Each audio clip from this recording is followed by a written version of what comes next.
So, hello guys, magandang gabi po sa inyong lahat. So, hindi pa ako natulog dahil meron akong nabasa na message.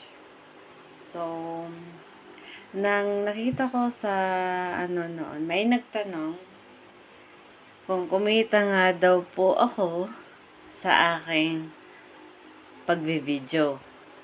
So, ang sagot ko po dyan ay yes. Kumita po ako sa aking pag-video. No? So, tinanong niya,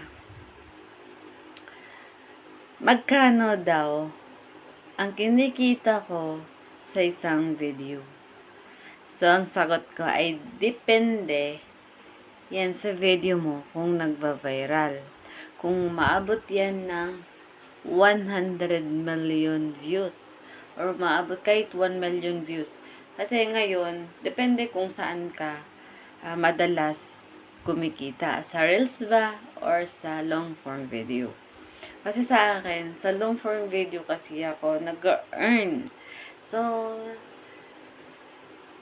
meron kasi akong isang video na umabot siya ng 13 million. So, nagkakahalaga po yun ng sa 13 million na yun, nagkakahalaga po yun ng 30,000 sa isang video lang. How much more pa kaya kung ilang video ang nagva-viral sa'yo? 'Di ba? So, nagets niyo po ba ako? Pero para po sa mga beginners, kung gusto nyong kumita dito kay Facebook, wag muna po kayong mag-aasam-asam ng kikitain nyo. Kasi napakasakit. Napakasakit kung papasok kayo sa pagiging content creator, akala nyo kikita na kayo. No. Marami pa kayong pagdadaanan. Marami pa kayong pagdadaanan yan. Sa madaling salita, sasabihin ko lang po sa inyo, sa mga beginners, para lang po kayo nagtatanim ng kamote or kaya ng mga gulay-gulay dyan sa tabi-tabi nyo na balang araw, mag-aani ka rin. At least, hindi ka nabibili sa labas, no? Meron ka ng tanim na gulay, kagaya ng pichay, or kaya mga sitaw, pepino, kung ano yung mga gulay na tinanim mo. Kasi, kapag nagtanim ka, hindi mo alam kung mag-aani ka ba dyan. Kasi ang kalaban mo dyan, nandyan si uod. Ano yung uod? Search mo kung bigyan ng sakit ng ulo. Ganon din po yan sa pagiging content creator. Sa pagiging isang content creator, kapag nag-video ka, huwag mong isipin nakikita ka na dyan. Huwag mong isipin. Kasi napakasakit kung ang iniisip mo, pera. Puro kasi pera, nakikita ka na dyan, ganito. Isipin mo muna na dapat monetize mo ng account mo. Dapat gayon. Tapos wala kang mga violation. Kasi ang daming violation. Tulad ko. Ilang buwan na hindi ako nag-earn dito kay Facebook dahil sa kadahilanan na nagkaroon ako ng violation. So, ngayong December, last ko ng sahod kay Facebook. Pero, nagkaroon ng violation yung aking account mula nung August, at saka November, December. So, siguro 6 months, haantayin ko pa. Kaya sana, sa mga nagtatanong sa akin, kung nagtanong kayo, paano kumita dito kay Facebook? Magtanim ka muna. Ang gagawin mo, upload ka lang ng upload ng mga engaging na content mo. Kasi ang mga tao ngayon, kumbaga yung pang patanggal ng pagod. Kasi kung more on pagluluto, tapos, alam mo yun, tapos hindi pa engaging yung pagluluto mo. Kagaya ng mga content creator na ang habit nila yung magluto. Syempre, alam mo, doon talaga yung nakakaakit na pagkain. Hindi yung, hi guys, good morning for today's video. Nandito po ako ngayon. Nagluluto po ako at ang aming uulamin ngayon ay malunggay with noodles or ganun. Guys, abutin ka pa ng ilang taon dyan. Kaya mindset. Sa mga beginners dyan, wag muna po kayo mag-isip ng kikitain nyo.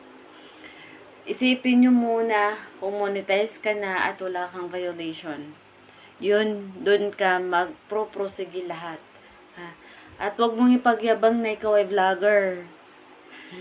Kasi, ang sa atin, di kagaya ng malaking kinikita na kumikita ng milyones in a month. Yun, matatawag sila na vloggers. Pero kung sa atin lang, kakaparanggot lang na kinikita, wag mo muna nang ipagmalakayan. Kasi most of all ngayon, napakahirap magiging content creator. Kasi marami kang pagdadaanan.